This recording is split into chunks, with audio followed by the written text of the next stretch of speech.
I think those matchups always occur in a setting like this. The familiarity associated with Steelers versus Steelers, meaning ones on ones, twos on twos. You get high intensity matchups.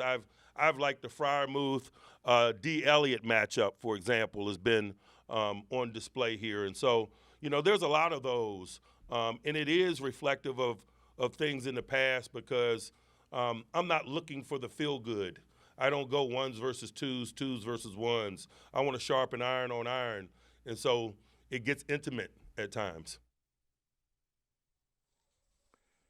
You are looking live at St. Vincent College in Latrobe, Pennsylvania, and Pittsburgh Steelers Training Camp 2024. It is Thursday, August the 8th, day 15 on campus, day 13 on the field. Good morning, everyone, and welcome to another edition of Training Camp Live, brought to you by FedEx. I'm Mike Pursuta, joined by Max Starks. We just heard from Mike Tomlin, and Max, one of the often discussed subjects up here, those one-on-one matchups.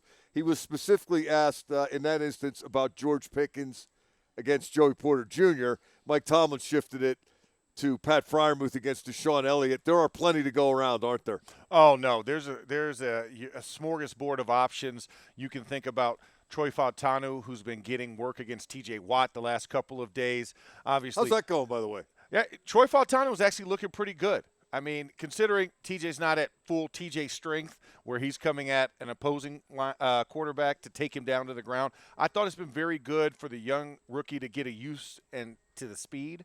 But I really love the matchup right now, and I will see how it carries over. He'll get Will Anderson this weekend against the Houston Texans, so that'll be a different bag that he'll have to work with.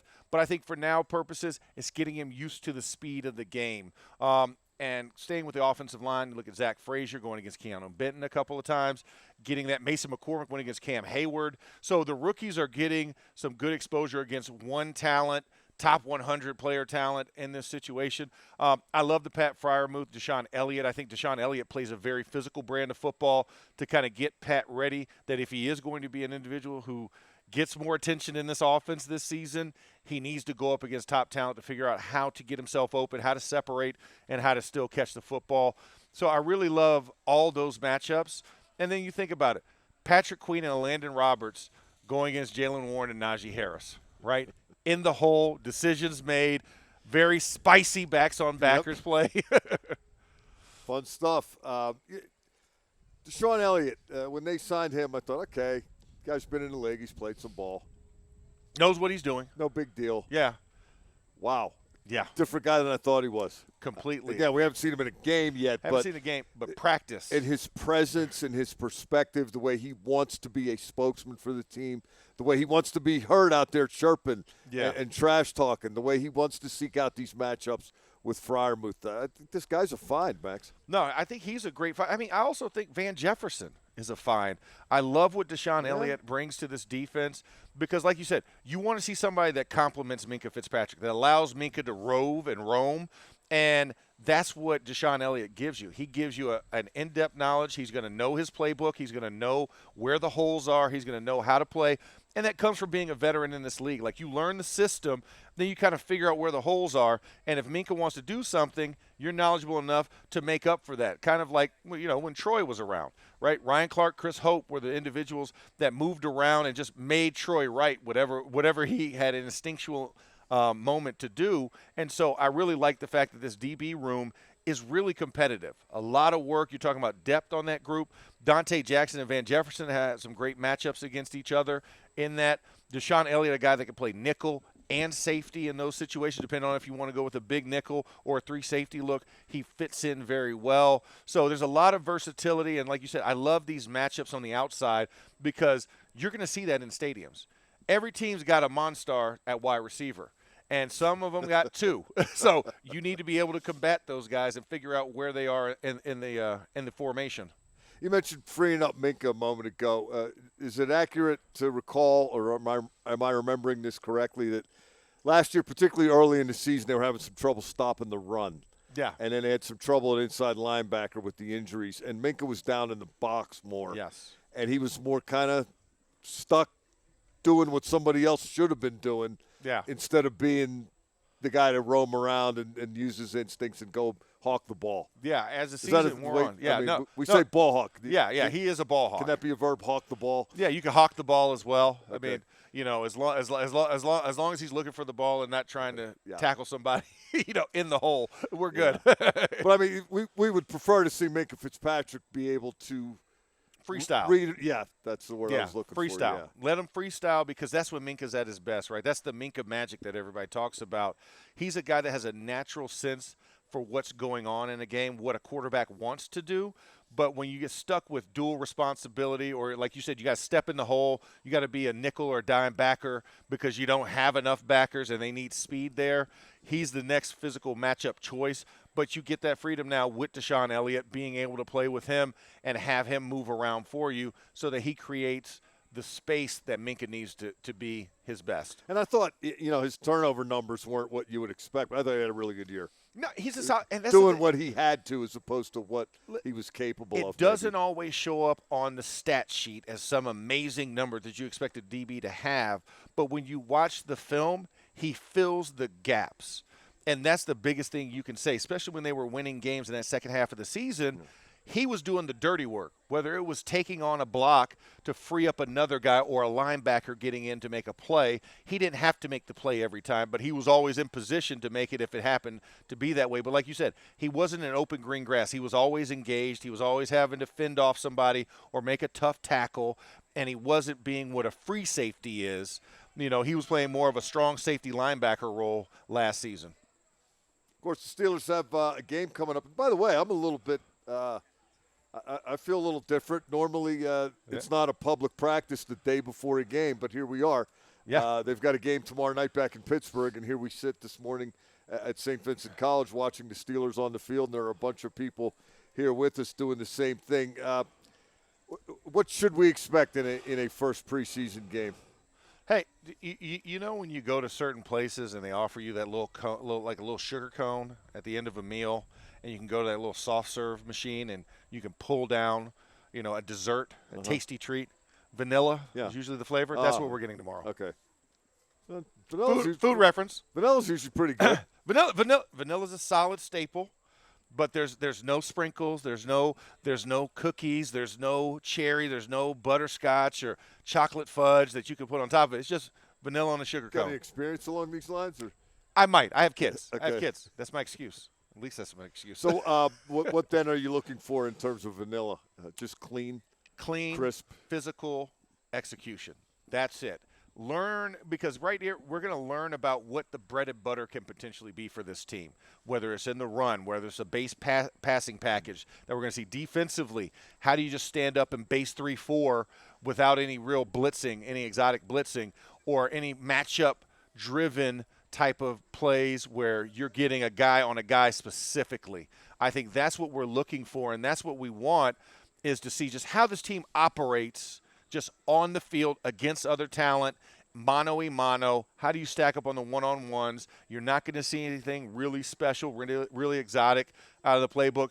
You know, I expect to see some base 13. I don't think we're expecting to see the compression of the 13. Like if they line up in it, that's it. Very little shifts. No accordion music. Yeah, no accordion music. You know, you can send the organ grinder back home for this one. But I think you have to be a team that shows that we can line up and play ball. And that's what I expect to see, because the physicality we've seen in camp, I want it to translate over into Acrisure and go up against an opponent that's pretty good. We're going to see some of their starters. We didn't see them in the Hall of Fame game. But, you know, like I said, Troy Fautanu, who's going to play a lot in this game. You know, I can see a lot of starter play. But Fautanu's going to play. He's going to go against Will Anderson. However long Will Anderson's going to go in that game, you're going to also see Zach Frazier go in. And, you know, the thing is, with Zach Frazier, you're going to wonder, okay, well, how does he do against a Mario Edwards Jr. up in the middle? You know, and you look at the cornerback position, and you're wondering how is Kamari Lassiter, kid from Georgia, going to defend? Maybe he draws his other fellow Georgia maiden, George Pickens, as a rookie going up against him. I don't think we'll see a lot of George, but it'll be interesting to see how he deals, how he goes up against Calvin Austin, you know, Van Jefferson, all those guys. So it's going to be fun to find those matchups and see how guys react. And, of course, I want to see a little bit of how Isaiah Loudermilk is going to go up, because he has to earn his play. Him and DeMarvin Leal are going to go up against a good trending offensive well line. out here so far. Would you agree? Both of them are trending very well. But like you said, you just want to see it carried over to the stadium to know that the jump is possible, right? We can see it out here, and once you get used to your teammates, it's a different story. But when you don't know who it is in front of you, it's a nameless gray face, so to speak, how are you going to respond? Because, they're trying to figure out Laramie Tunsil, tried and true. He's an all-pro. He's a Pro Bowler. Will be eventual Hall of Famer the way he's playing. So you'll get Blake Fisher, their second-round draft pick. How does that do? Young on young, how are they going to react? Broderick Jones will get the left tackle duties. So he's going to be drawing some guys. He's going to draw probably Danielle Hunter from Minnesota just to stretch his legs a little bit. And then behind him, you got Dylan Horton, that'll stretch him. Yeah, that's going to stretch him. That's going to give him some options to see what he can do at left tackle because he's been taking a lot of reps at the second-team left tackle spot. Now, what is that? I don't think he's trying out for second-team left tackle. They're seeing if he can play the position, correct? And they don't really care what platoon he's with. No, it doesn't matter the platoon because it's talent on talent, right? Yeah. In these games. How efficient are you at that position versus your primary position, which has been right tackle? So, I know what I think. I just want to see if it's either proven true or dispelled. So I'll save that for after. Well, I don't show. know what you think. Yeah, I know, but I'm not going to tell anybody until after the game. Till after the game. Yeah, okay. yeah, because I want people to have an unbiased view going into this game and just judge it talent for talent. So I don't want to give my preconceived clean notions. slate, a blank canvas. Yeah. Listen. I'm going to give you some finger paints. I'm going to give you a canvas and do with it as you will. You bring a brush, you bring a brush. If not, finger paint it away. Well, you know me, Max. I like to, if I got red paint, I like to paint the barn red. Yo, absolutely. It's uncomplicated. But you saw number 66 there a moment ago. What do you think of him? Mason McCormick. I think he shows turning a really lot nicely. of heads out here. Yeah, no, I mean, he's physical at the point. That nastiness shows up on an everyday basis. He wants to win every rep. Every rep counts to him. Now it's going to be going into a stadium and putting it up against NFL talent. I think with this rookie group, you have a lot of things to be happy about and to be excited about. But once again, being in a game, making sure you don't pee down your leg when it comes game time, right? Those are the things we need to see. I'm not as worried about 66 or 74 or 54, but you need to see it on tape.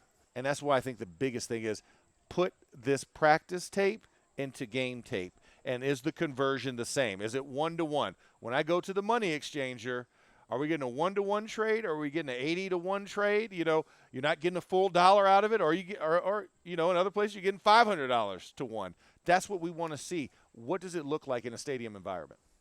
Of course, we're also going to see a lot of Justin Fields. He's going to get to start at quarterback, and he has been the starting quarterback, the first-team quarterback, at least out here, way more often than not. I think we're still in agreement this is Russell Wilson's team and will be Russell Wilson's team. But a big night for Justin Fields nonetheless, right, Max? Yeah, first shot in the black and gold uniform. You want to see it. You want to feel the energy and see what he's done. And I'm sure a lot of people around the league are very excited to see him. New look, new location, and see how it churns around, how it changes, how he feels. Because I think one of the biggest things that's going to be Justin Fields is showing that you've learned about your footwork, showing that you've learned about your efficiency, and being able to put that on display and put your team in a successful position. Yeah, Mike Tomlin, of course, asked about Justin Fields yesterday. Give a listen to what he had to say about one of his new quarterbacks.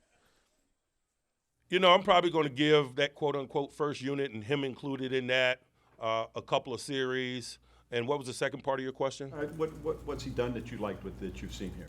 I think he just comes to compete every day. He's got an awesome competitive spirit. We got a competitive environment, and it seems like he's enjoying it. He's doing a really good job of acclimating himself to it and his teammates and letting his talent show.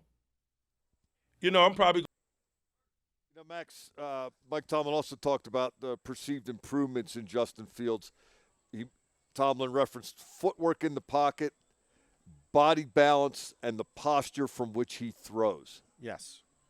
Apparently these are things that ever since the trade was made, they started discussing with him, and he's been working on in the offseason. Some people out here seem to think that it's showing up out here. I believe it's showing up. I mean, when you look at him, the touch is there, the patience is there, and when you have patience it leads to better efficiency.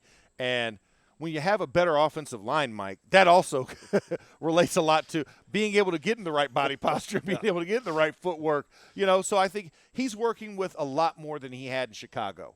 He has a solid offensive line in front of him. He has solid weapons. They had no weapons. They had the garbage pail kids of weapons back when he played there. When you're thinking about just having Cole Kmet and DJ Moore and you have a crappy offensive line, he had to do a lot more. Here, he doesn't have to do as much. He can sit at the control board, punch the buttons a little bit, and not have to make it happen every day, but he does have his moments where he can escape and show that he can still make it, and he has great legs, great athleticism, but if you notice, he's still looking downfield, whereas before it was tuck and run. It was almost like a Lamar Jackson-esque type of thing where I had to get out of harm's way. Yeah, I mean, he's running a lot, but I don't see the drop back, first read isn't there. Screw it, let's go. Yeah.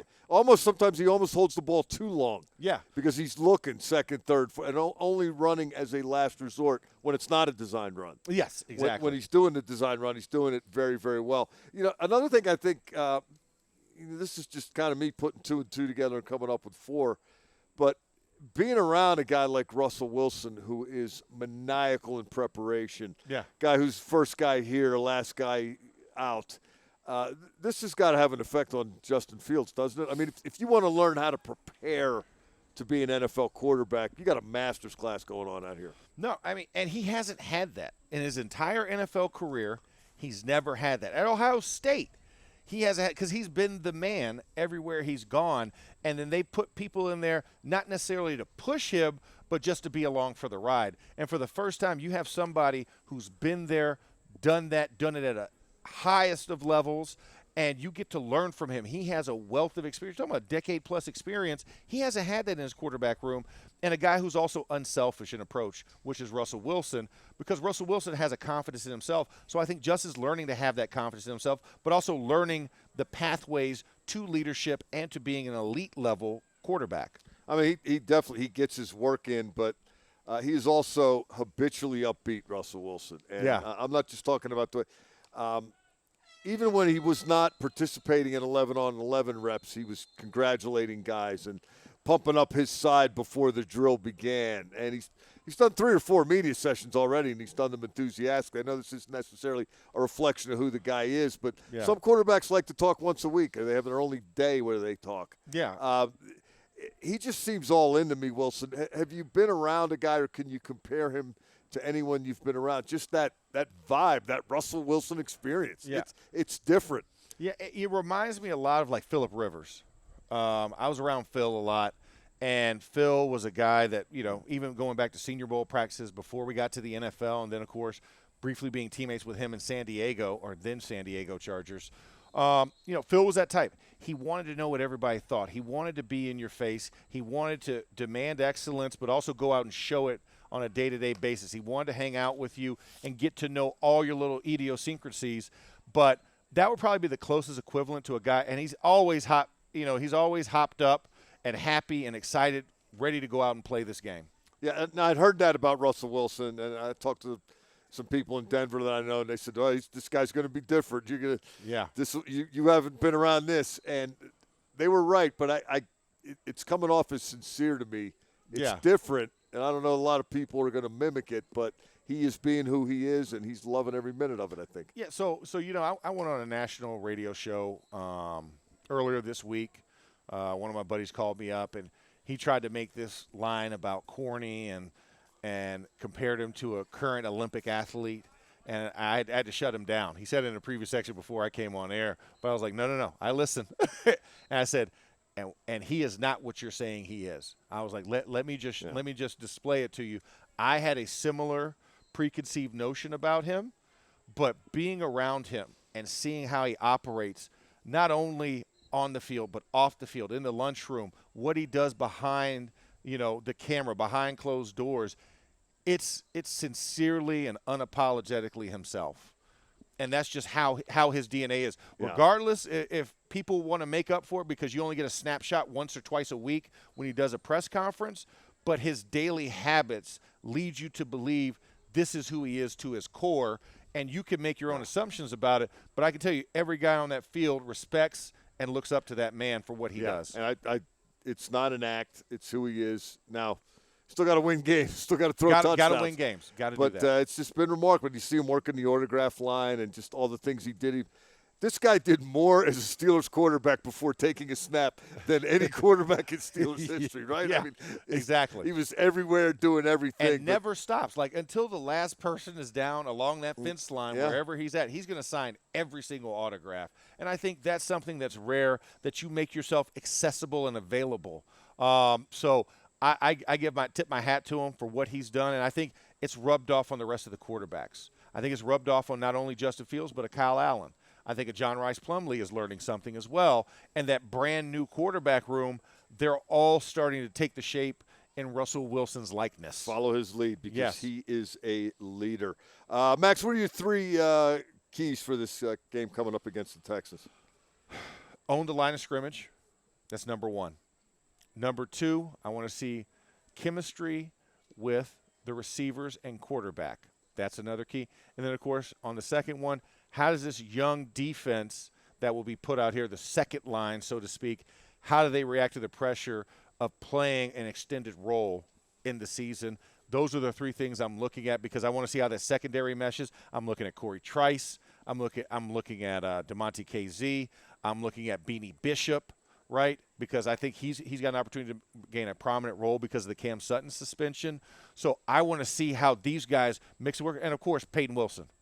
I got to see Peyton Wilson sideline to sideline, Brian Urlacher style, but can still cover. Luke Kuechly style. Luke Kuechly. Okay, we're going with recent history. Yeah, well, no, but look at the body type. I mean. But I'm saying I played against Brian Urlacher, so I know that one personally. I mean, I don't know. I didn't play against Luke Kuechly. So I can watch and appreciate, but, I mean, from a guy that I played against, I'm like, that was the bee's knees when I was playing back in the 04 to 10 time. And then Luke Kuechly came on, and he was a different body type. Like you said, a guy who could cover a guy and take a guy off the line of scrimmage and go 25 yards and stick to him like white on rice, right? So, I mean, yes, I would love the Luke Kuechly style, but I'm saying Brian Urlacher is the guy that I put him up against because Brian Urlacher had a lot of speed. When you say chemistry with the quarterbacks and receivers, it just don't throw the out when the guy's running an in. Correct. Miscommunication. Make sure that we're not expecting our timing to be perfect, locked in yet, right? No, but at least know that you're going in the right direction. Yeah. Whether you overthrow them a little bit, trying to get them a sideline back shoulder fade, I'm cool with that. But if you're expecting a post route and the guy runs a corner route, and you throw it in the middle of the field and the guy's looking like what or looking at his gloves, then we've got bad. We've got bad issues there. So I just want to see that clean communication because, like I said, it's not going to be tough stuff. It's not going to be nuanced. It's going to be what we call vanilla. You know, not quite soft serve. Maybe it's a little Breyers with the vanilla bean in it, but it's got to be crisp and it's got to be executed at a high level. You don't have to do it at your ultimate best, but know where to be and be there. I got three as well. I'm going to start with Beanie Bishop. Yeah. Texans are supposed to play some of their guys. You're never really sure how that goes. Mm-hmm. But Beanie Bishop, now Cam Sutton's not here for the first 8 games. Yeah. And Graylin Arnold has been hurt a little bit or uninvolved the last couple of days. But since day one out here, Beanie Bishop's been running with the ones. Yep. And, Max, I think I've seen enough of this kid in college. I don't think all of a sudden the lights are going to go on in the stadium and he's going to think, oh, my, what do I do next? I think he's going to go out there and play and hit people and run and cover and compete. So no gold coming down his leg. He's going to be staunch and stout. I think he's a keeper. Yeah, no, I'm with you. I've been in the Beanie Bishop camp since the first 4 days of camp of acclimation, just watching how he competes, and he knows how to compete. And they were on him, by the way. I mean, he wasn't drafted, but that was a priority free recruited walk-on. Yeah, priority free. I mean, they knew this guy was a potential fit. Yeah, no, and he has a demeanor, right? I mean, that's the other thing you respect about him. He has the demeanor of a Steelers type player. Yeah. So going out and watching him play, that's why I think it's going to be really important to see how this young, defense, the second wave. Yeah. He's the exception because he's competing for that slot corner. Yeah, he's up there, but he's going to get extended play with the twos. So, because the ones aren't going to play that long. A couple of guys are already out. They've been scratched. So he's going to get extended time with the twos. So how do you respond to that when you've got other guys to communicate, like I said, a la Corey Trice Jr. and how he responds to that? Kalen Barnes. Yeah. How do you work with that crew of defensive backs? Because you're going to have some switches, I'm sure, because Houston's in their second game. They already played Chicago, so they're in their second preseason game. So they're a little bit further along in the process. So it's going to be a good challenge for them. My second key, or key's the wrong word, point of emphasis, focus. Things to watch. Yeah. Play selection. I know they're not game planning for this. They're just going to run their stuff, and Houston's going to run their stuff. But I want to see how many times they use 3 tight ends. Yeah. I want to see how many times they use the I formation with the fullback. I want to see at what points on the field do they do that, because I think that will give you an indication of what they're starting to think is possible. Then if they're playing a team where that it would match, it would be a good time to use that game plan-wise. Then we'll see it then. But it's looked different. I want to see how different it's going to look. And last but not least, buried the lead, the rookie offensive lineman. It's going to be mostly about Fautanu and Frazier. And I'm going to start including Mason McCormick when I talk about these guys, because I don't want to put a ceiling on him. I don't know.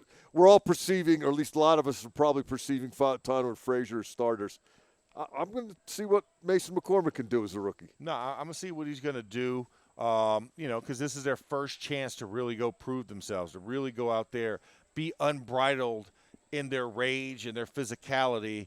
This is your first chance to really let loose and give Steelers Nation a look into what you can expect for years to come with this crew. That roster move today, safety Nate Meters waived injured. He was wearing number 38 out here. Steelers have signed defensive back Jalen Elliott.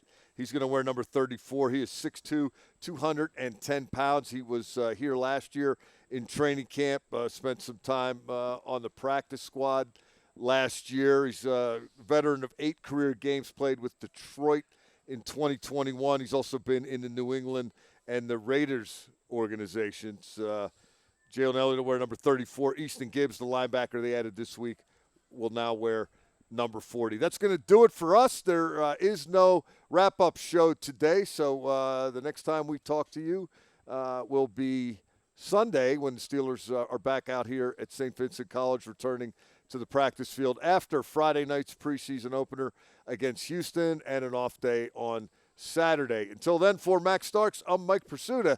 This has been Training Camp Live, presented by FedEx.